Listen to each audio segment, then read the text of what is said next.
നമ്മൾ കുർബാന ജീവിതത്തെക്കുറിച്ച് ചർച്ച ചെയ്ത് വരികയായിരുന്നു. ഇത് 5ാം ഞായറാഴ്ചയാണ് നമ്മൾ ചർച്ച ചെയ്യുന്നത്. നമ്മൾ പ്രത്യേകമായ വിധത്തിൽ വിശുദ്ധ കുർബാനയിലെയും പരിശുദ്ധാമ്മയും തമ്മിലുള്ള ബന്ധത്തെയും വിശുദ്ധ കുർബാനയിലെ പരിശുദ്ധാമ്മയുടെ സാന്നിധ്യവുമൊക്കെയാണ് നമ്മൾ ചർച്ച ചെയ്യുക.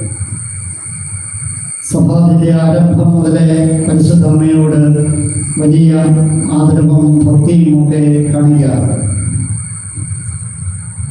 പരിശുദ്ധ കുർബാനയിൽ പരിശുദ്ധ കന്യകാമറിയത്തെ അനുസ്മരിക്കുക. കത്തോലിക്ക സഭയിലെ ഏത് വിധത്തിലെ കുർബാന എടുത്തു നോക്കിയാൽ ആ കുർബാനയിലെല്ലാം പരിശുദ്ധ അമ്മയുടെ സാന്നിധ്യം പ്രത്യേകമായിട്ട് അനുസ്മരിക്കുകയും പ്രാർത്ഥിക്കുകയും ചെയ്യുന്നു. സീറോ മലബാർ സഭയിലെ കുർബാനയിൽ കാഴ്ച സമർപ്പണത്തിന് ശേഷം വരുന്ന പാട്ടുകളും അല്ലെങ്കിൽ പ്രാർത്ഥനയിൽ ദേവമാതാവായ കന്യകാമറിയത്തിൻ്റെ സ്മരണ വിശുദ്ധ ബലിപീഠത്തിൽ ഉണ്ടാകട്ടെ എന്നുള്ള പ്രാർത്ഥനയുണ്ട്. അതിന് ബോധബലകമായ ഗാനവുമുണ്ട്. അപ്പോൾ പരിശുദ്ധ അമ്മയുടെ സാന്നിധ്യം ഇല്ലാതെ ഒരു ബലിയും അർപ്പിക്കപ്പെടുന്നില്ല എന്ന് സാരം.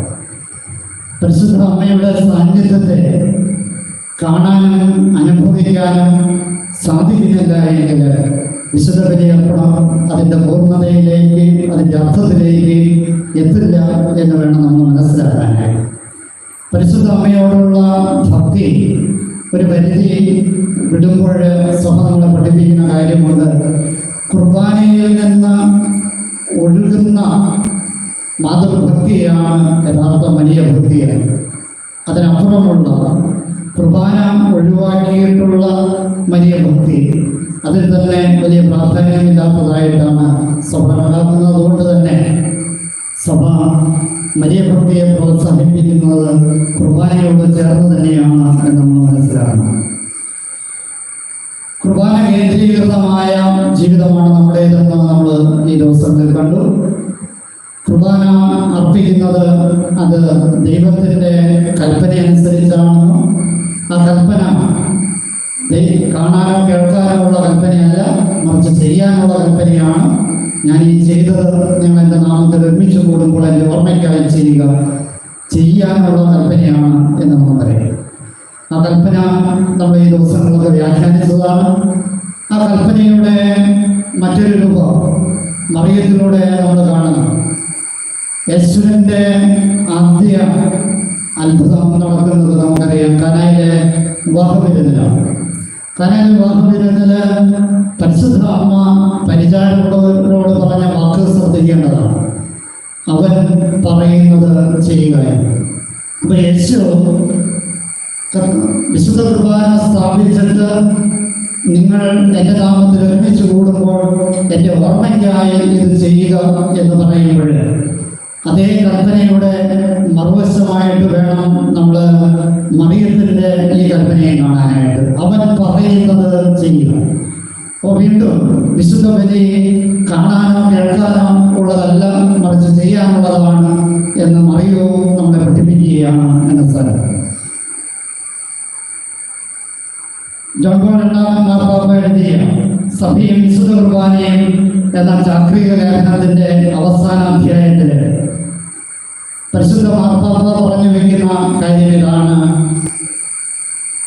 പരിശുദ്ധ അമ്മ കുർബാനയുടെ സ്ത്രീയാണ് എന്നാണ്.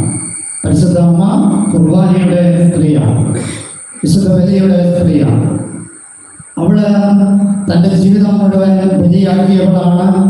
അവള് ബലി തന്നെയാണ്, വിശുദ്ധ കുർബാന തന്നെയാണ് എന്നാണ്. അതിന്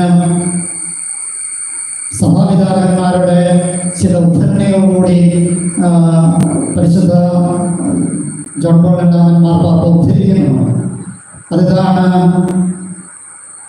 യേശുവിനെ വഹിക്കുന്ന സക്രാരി ഏറ്റവും പൂജ്യമായിട്ട് നമ്മൾ കാണുന്നുവെങ്കിൽ ഉദരത്തിൽ വഹിച്ച മറിയം കുർബാന തന്നെയാണ് എന്നുള്ളത്. അപ്പോൾ അത്രയേറെ പ്രാധാന്യം കൊടുക്കുന്ന ഒന്നാണ് പരിശുദ്ധ അമ്മയുടെ വിശുദ്ധ കുർബാനയിലുള്ള സാന്നിധ്യം. ഈ സാന്നിധ്യത്തെ നമ്മൾ കൂടുതൽ അറിയുക. നമുക്കറിയാം, ഒടുവിലത്തെ താഴത്തിൽ ഈശോ ഈ കുർബാന സ്ഥാപിച്ചിട്ട് അതിൻ്റെ പൂർത്തീകരണം നടക്കുന്നത് കുരിശിലാണ് എന്ന് നമുക്കറിയാം. കുരിശിൻ ചുവട്ടില് ഈശോ തൻ്റെ അന്ത്യശ്വാസം വിടുന്നതിന് മുമ്പ് കീഴോട്ട് നോക്കുമ്പോൾ യോഹന്നാൻ നിൽക്കുന്നുണ്ട്, മാതാവ് നിൽക്കുന്നുണ്ട്. അവിടെ യോഹന്നാന്റെ സുവിശേഷം 19 അധ്യായം 27 വാക്യത്തിൽ പറയുകയാണ്, ഈശോ പറയുകയാണ്, സ്ത്രീയെ ഇതാ നിന്റെ മകൻ. അനന്തരം അവൻ ആ ശിഷ്യനോട് അരുളി ചെയ്തു, ഇതാ നിന്റെ അമ്മ. അപ്പോൾ മുതൽ ആ ശിഷ്യൻ അവളെ സ്വന്തം ഭവനത്തിൽ സ്വീകരിച്ചു. ഇത് വളരെ നിർണായകമായ ഒരു വ്യാഖ്യാനമായി ജോൺ പോൾ രണ്ടാമൻ മാർപ്പാപ്പ എടുത്ത് ഈ സഭയും വിശുദ്ധ കുർബാനയും എന്നുള്ള ചാക്രിക ലേഖനത്തിലൂടെ പരിശുദ്ധ അവതരിപ്പിക്കുന്നുണ്ട്. ഈശോ തൻ്റെ കുരിശിൻ ചുവട്ടിലേക്ക് നോക്കിയപ്പോൾ കണ്ടത് രണ്ടുപേരെ, ഒന്ന് യോഹന്നാനെയും ഒന്ന് മറിയത്തെയും. വിശുദ്ധ ബലിയർപ്പണത്തിന് നമ്മൾ വരുമ്പോൾ ഈ വിശുദ്ധ അൾത്താരയുടെ സമീപം പരിശുദ്ധ അമ്മയുടെ സാന്നിധ്യം ഉണ്ട് എന്ന് തിരിച്ചറിയാൻ, അത് കാണാനായിട്ടുള്ള കർത്താവിൻ്റെ കണ്ണ് നമുക്കുണ്ടാകും. നമ്മൾ പലപ്പോഴും അത് കാണുന്നില്ല. അത് കാണാത്തത് കർത്താവിൻ്റെ കണ്ണോടുകൂടി ഈ ബലിയെ സമീപിക്കുന്നില്ല, നോക്കുന്നില്ല എന്നതുകൊണ്ട് തന്നെയാണ്. അമ്മയുടെ സാന്നിധ്യം ഈ ബലിയുടെ സമയത്ത് ഈ അൾത്താരയിലുണ്ട്. അത് നമ്മൾ അനുഭവവേദ്യമാക്കാനായിട്ട് സാധിക്കും. മാത്രമല്ല, ഇതിനോട് ബന്ധപ്പെട്ട് ജോൺ പോൾ രണ്ടാമൻ മാർപ്പാപ്പ തരുന്ന വിശദീകരണം ശ്രദ്ധേയമാണ്.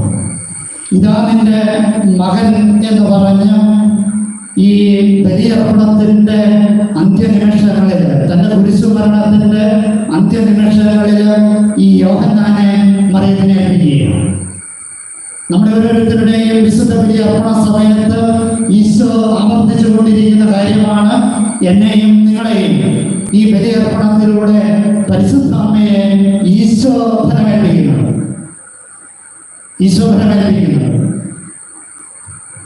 അങ്ങനെ അതുകൊണ്ടാണ് ജോൺ പോൾ രണ്ടാമൻ മാർപ്പാപ്പ തൻ്റെ ജീവിതത്തിൻ്റെ ആപ്തവാക്യമായിട്ട് പറഞ്ഞത്, അമ്മേ ഞാൻ മുഴുവനായും നിന്റേതാണ് എന്ന്. അമ്മേ ഞാൻ മുഴുവനായും നിന്റേതാണ്. അത് പറയാനായിട്ട്, അത് ജീവിതത്തിൻ്റെ അർത്ഥവാക്യമാക്കി ജോൺ പോൾ രണ്ടാമൻ മാർപ്പാപ്പ എടുക്കാനായുള്ള കാരണം, മാർപ്പാപ്പ പറഞ്ഞു വയ്ക്കുന്നത്, എന്നെ കർത്താവ് അമ്മയ്ക്ക് വിശുദ്ധ ബലി മധ്യേ കയ്യേൽപ്പിച്ചതാണ് എന്നുള്ളത്. ഈ ഒരു ബോധ്യം നമുക്കുണ്ടാകണം.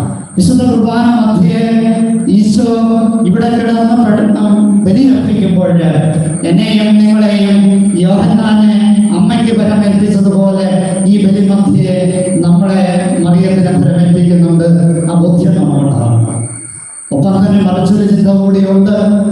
ഈ അമ്മയെയും കൂട്ടിക്കൊണ്ടാണ് യോഹന്നാൻ ഭവനത്തിലേക്ക് പോകുക. നമ്മൾ ഈ വിശുദ്ധ ബലിയർപ്പണത്തിന് ശേഷം പോകുന്ന വഴിത്താരകളിൽ, ഇടപെടുന്ന മേഖലകളിൽ, മനുഷ്യരെ കണ്ടുമുട്ടുമ്പോൾ, ജോലി ചെയ്യുമ്പോൾ, ഭക്ഷണം പാചകം ചെയ്യുമ്പോൾ, ആഹാരം കഴിക്കുമ്പോൾ, നമ്മൾ പഠിക്കുമ്പോൾ, വായിക്കുമ്പോൾ, ഏതു സമയവും പരിശുദ്ധ അമ്മയെ സ്വന്തം ഭവനത്തിൽ സ്വീകരിച്ചു എന്നാണ് പറയുക. എന്താ ഈ സ്വന്തം ഭവനം? എൻ്റെ സ്വന്തമായതെന്തോ, ഞാൻ സ്വന്തമായിട്ട് കണക്കാക്കുന്നത് എന്തോ, അവിടെയൊക്കെ അമ്മയെ സ്വീകരിക്കാനായിട്ട് കടപ്പെട്ടവരാണെന്നർത്ഥം. വിശുദ്ധ ബലി അർപ്പിച്ചിട്ട് വെറുതെ കുടി തട്ടി ഇറങ്ങിപ്പോകാനുള്ളവരല്ല നമ്മൾ, മറിച്ച് വിശുദ്ധ ബലി അർപ്പണത്തില് ഈശോ ഫലമേൽപ്പിക്കുന്ന അമ്മയെയും കൊണ്ട് വേണം പോകാനായിട്ടെന്നാണ്. അതുകൊണ്ടാണ് സഭയും വിശുദ്ധ കുർബാനയും എന്ന ചാക്രിക ലേഖനത്തില് ജോൺ പോൾ രണ്ടാമൻ മാർപ്പാപ്പ പറഞ്ഞു വയ്ക്കുക, ഈ വിശുദ്ധ ബലിയിലെ ഏറ്റവും വലിയ ദാനം മറിയമാണ്. ഈ വിശുദ്ധ ബലിയിലെ ഏറ്റവും വലിയ ദാനം പരിശുദ്ധ മറിയമാണ്. വിശുദ്ധ ബലിയിൽ ഒട്ടേറെ ദാനങ്ങൾ നമുക്ക് കിട്ടുന്നതായിട്ട് നമുക്കറിയാം. മാർപ്പാപ്പ പറഞ്ഞു വയ്ക്കുകയാണ്, ഈ ദാനങ്ങളിൽ ഏറ്റവും വലിയ ദാനം അമ്മ തന്നെയാണ്. അമ്മയെ ദാനമായി നൽകുന്ന വലിയൊരു കർമ്മമാണ് ഈ വിശുദ്ധ ബലി. അവൻ പറയുന്നത് ചെയ്യുക എന്ന് പറഞ്ഞ് ബലിയർപ്പിക്കാനായിട്ട് നമ്മളെ ക്ഷണിക്കുന്ന ഈശോ തൻ്റെ ജീവിതത്തിലുടനീളം ഈ ബലിയുടെ സ്ത്രീയായി. അതുകൊണ്ടാണ് നമുക്കറിയാം, വിവാഹത്തിന് മുമ്പ് ഗർഭിണിയായവള് മറ്റുള്ളവരുടെ മുമ്പിൽ അപമാനിതയാകുന്ന ഒരു സാഹചര്യത്തിൽ തൻ്റെ ഭർത്താവ് തന്നെ ഉപേക്ഷിക്കാനായിട്ട് വട്ടം കൂട്ടുന്ന പശ്ചാത്തലത്തിൽ അവിടെ തൻ്റെ ചാർച്ചക്കാരിയെ സന്ദർശിച്ച് സ്വസ്ത്രഗീതം ആലപിക്കുക. നമുക്കറിയാം, ഈശോ വിശുദ്ധ ബലി സ്ഥാപിക്കുന്നത് അപ്പമെടുത്ത് വാഴ്ത്തി കൃതജ്ഞതാ സ്തോത്രം ചെയ്തു എന്ന് പറഞ്ഞിട്ടുണ്ട്. ഈ കൃതജ്ഞതാ സ്തോത്രം തന്നെയാണ് മറിയത്തിന്റെ ജീവിതം എന്ന് നമ്മൾ പഠിക്കണം. വിശുദ്ധ ബലി കൃതജ്ഞതാ സ്തോത്രത്തിൻ്റെതാണ് എങ്കിൽ അത് തന്നെയാണ് മറിയത്തിന്റെ ജീവിതം എന്ന് നമ്മൾ പഠിക്കുന്നത്.